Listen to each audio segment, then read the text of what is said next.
Lumayan Bu, tapi saya tuh masih merasa sedikit capek. Oke, saya merasa capek ya. Ya, saya mengerti. Pasti itu merasakan tidak nyaman ya, apalagi tempat tinggal seperti yang dirasakan Kak Christine saat ini. Oke, saat ini Kak Christine sedang kuliah atau bekerja? Saya kuliah sambil freelance desain. Baik, kuliah. Berarti cukup padat ya kegiatan sehari-hari. Jadi kedatangan Kak Christine hari ini, apakah ada yang ingin dikonsultasikan atau diharapkan dari sesi konsultasi hari ini? Saya ingin naikkan berat badan Ibu. Dari dulu itu susah banget. Baik, jadi Kak Christine ini di sini ingin mengetahui cara berat badannya bisa meningkat dan juga merasakan lebih tenaga ya. Iya betul Ibu. Baik, jadi tujuan saya di sini, saya memberikan konseling dengan akan membantu memahami kondisi Kak Christine ya, dan membantu mengatur pola makan agar berat badannya itu semakin meningkat secara singkat. Untuk waktunya konseling hari ini 10-15 menit. Nanti di akhir saya memberikan rencana sederhana yang bisa Kak Christine lakukan di rumah. Apa bersedia? Iya bisa. Baik.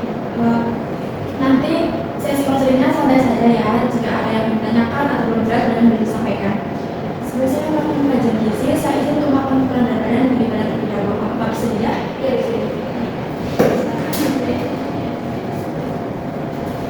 Di badan terlebih dahulu ya.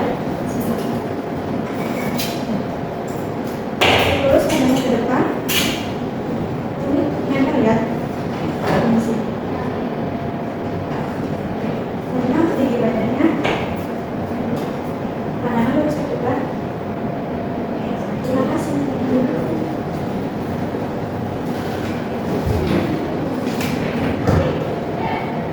Oke, dari hasil pengukuran tadi, untuk berat badan Kak Christine itu 50 kg dan tinggi badannya 170 cm. Nah, itu menghasilkan indeks massa tubuhnya 17,3 km/m². Ini menunjukkan bahwa Kak Christine itu masuk kategori status gizinya underweight atau kurus ya. Oke. Ya, jadi Kak Christine ini memang berat badan saat ini di bawah normal, tapi tidak perlu khawatir. Kondisi ini bisa dapat diperbaiki secara bertahap. Oke. Selain itu, saya ingin melihat data pemeriksaan lainnya apakah Kak Christine membawa. Oh iya Ibu. Saya lihat ya. Oke, untuk HB-nya ini normal, gula darahnya juga normal, kolesterolnya normal. Jadi kondisi ini secara pemeriksaan itu masih membaik ya. Jadi keluhannya itu lebih ke pola makan, bukan dari penyakitnya. Baik, selanjutnya saya akan mengetahui kondisi Kak Christine lebih lanjut tentang keluhan yang masih dirasakan saat ini. Selain capek itu apa? Kadang saya merasa lemas juga sih. Merasa lemas. Jadi selain cepat lelah juga merasa lemas ya. Iya. Oke. Kalau capek itu biasanya muncul saat aktivitas atau saat istirahat juga terasa. Biasanya itu saat aktivitas Ibu. Saat aktivitas. Saat aktivitas berarti tubuh merasakan habis tenaga gitu ya. Iya. Ya, saya mengerti kondisi itu sangat mengganggu pasti untuk aktivitas sehari-hari. Kalau boleh tahu berat badannya itu apakah dari dulu sulit naik? Iya dari dulu itu sulit naik jadi memang kurus. Apakah pernah mengalami berat badan atau cenderung tetap terus? Lebih sering tetap sih. Baik, menurut Kak Christine, kira-kira apa yang menyebabkan berat badan itu sulit naik? Mungkin karena saya jarang makan sih. Oke, baik. Berarti Kak Christine sudah bisa mengenali penyebabnya ya. Itu sudah sangat baik kok. Sekarang saya ingin mengetahui kebiasaan pola makan Kak Christine sehari-hari ya. Dalam sehari biasanya makan berapa kali? Biasanya itu cuma 1-2 kali ya. 1-2 kali. Oke. Berarti belum teratur ya untuk makannya. Biasanya kalau untuk makan pagi itu sarapan atau tidak? Sering tidak sarapan sih, cuma minum kopi aja. Sering minum kopi ya? Iya. Kalau makan siangnya bagaimana? Kalau makan siang itu nasi itu cuma sedikit, terus lauknya itu tempe goreng. Apakah untuk lauknya seperti telur atau ayam atau ikan itu bagaimana? Jarang kalau itu. Untuk makan malamnya? Kalau makan malam itu lebih sering instan. Oke, instan ya. Ya, emang instan itu praktis, tapi kandungan gizinya itu belum cukup. cukup untuk memenuhi kebutuhan sehari-hari, terutama untuk menaikkan berat badannya. Untuk porsinya sendiri, Kak Kristi itu makannya sedikit atau dalam porsi banyak? Sedikit sih Bu, kalau banyak saya merasa seperti itu. Selain jadi makanan Kak Kristi itu masih sedikit, selain frekuensinya sedikit, porsinya juga kecil. Nah, hal ini yang menjadi salah satu penyebabnya berat badan sulit naik. Selain waktu makan utama tadi, apakah Kak Kristi juga mengkonsumsi snack atau camilan lainnya? Untuk snack itu nggak ada. Padahal snack itu membuat menambahkan asupan energi, terutama jika porsi makannya juga kan tadi juga sedikit kan. Tuh, untuk asupan buah dan sayurnya bagaimana? Jarang. Sehari-hari selain minum kopi, apakah ada minuman yang lainnya? Air putihnya bagaimana? Jarang juga. Jangan suka minum air putih ya? Iya. Sehari kopinya bisa minum berapa kali habisnya? Bisa 2 sampai 13. Oke, baik, cukup sering ya ini untuk kopinya. Kopi itu memang bisa membuat tetap terjaga, tapi jika dikonsumsi secara sering dan menggantikan makan apalagi sarapan ya, itu bisa mengurangi asupan energi Kristin. Ya, aku juga setiap harinya suka begadang. Iya, sering. Ya, saya mengerti jadwal Kristin itu pasti sangat padat. Tapi begadang itu juga bisa mempengaruhi nafsu makan dan metabolisme dalam tubuh sehingga itu berat badan Kak Kristin sulit untuk naik. Baik, saya rangkum ya dari pengajian tadi. Berarti makan Kak Kristin itu masih 1-2 kali sehari. Selain tidak sarapan, porsi makannya kecil, tidak mengkonsumsi snack, jarang sayur dan buah. Nah, konsumsi kopinya sering dan juga sering begadang. Apakah sesuai dengan kondisi Kak Kristin? Iya, itu sesuai. Jadi bisa disimpulkan ya, untuk Kak Kristin saat ini kondisi badannya masih rendah. Ini terjadi karena asupan energi dan protein yang belum mencukupi kebutuhan tubuh, dipengaruhi oleh pola makan yang tidak teratur dan kebiasaan melewatkan waktu makan. Akibatnya tubuh itu tidak memiliki cukup energi untuk aktivitas dan membuat massa tubuh sehingga muncul keluhan yang dirasakan tadi seperti lelah dan juga berat badannya sulit untuk naik. Ya, jadi Kak Kristin ini saya kasih reflect. Kak Kristin bisa lihat ya.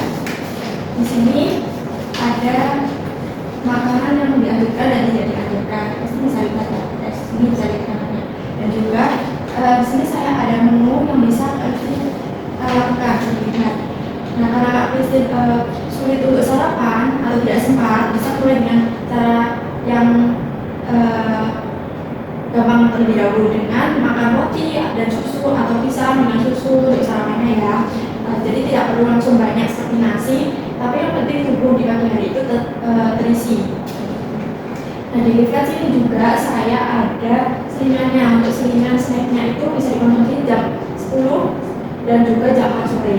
Nah, contohnya seperti ini, bisa mengkonsumsi minum smoothies dan juga kacang-kacangan atau enggak roti gandum atau biskuit dengan yogurt.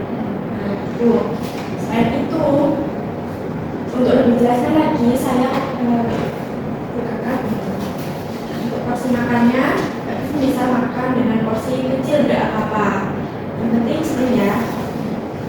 Dan juga untuk lauknya bisa mengkonsumsi untuk protein hewaninya 1 ekor sedang, dan untuk protein abadinya bisa menggunakan 1 ekor sedang. Jangan lupa untuk sayurnya diusahakan itu ya minimal 1 mangkok atau enggak 1 centong, dan jangan lupa buahnya. Oke.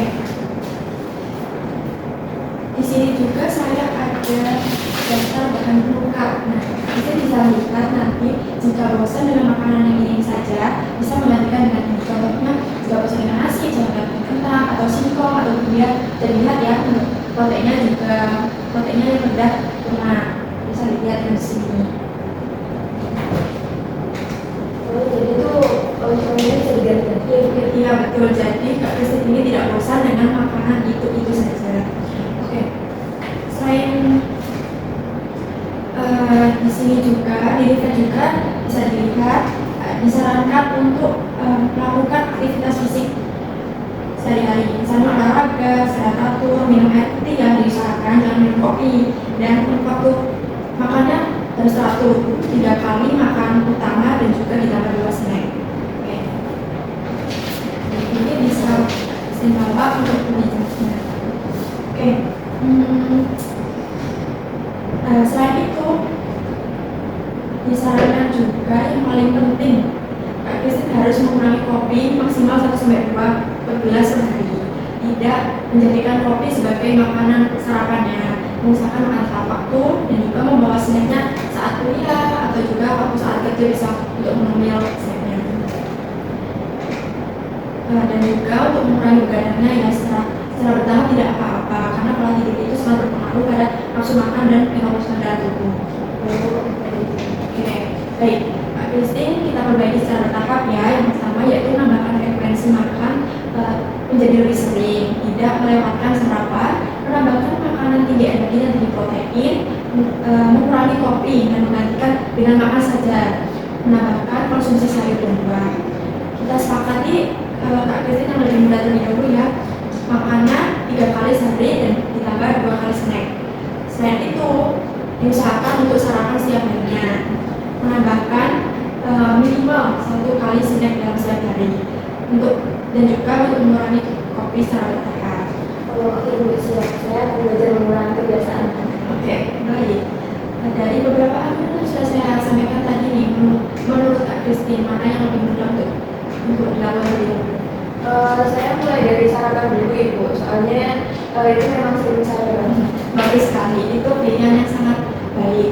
Mulai dari sarapan yang penting karena itu membuat energi sejak pagi dan membuat pola makan lebih teratur sepanjang harinya. Nah, apakah Kak Christine bersedia untuk mengikuti pengaturan makan tersebut dan menerapkannya dalam kehidupan sehari-hari? Iya Ibu, saya bersedia. Selanjutnya untuk memastikan penjelasan yang sudah saya ajukan tadi sudah dipahami oleh Kak Christine, boleh diceritakan silakan saja pengaturan makan apa yang saya ajukan.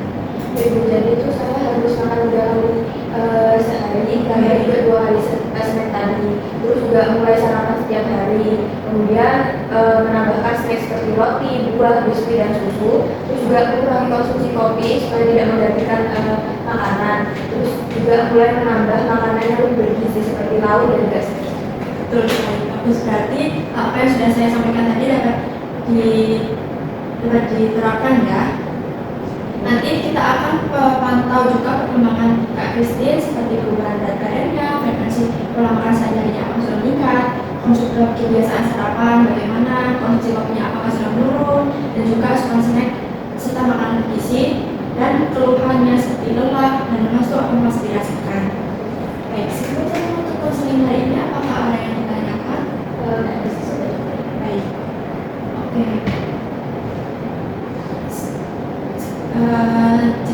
Jika ada yang ditanyakan nanti bisa dapat dikomunikasikan lewat saya ya.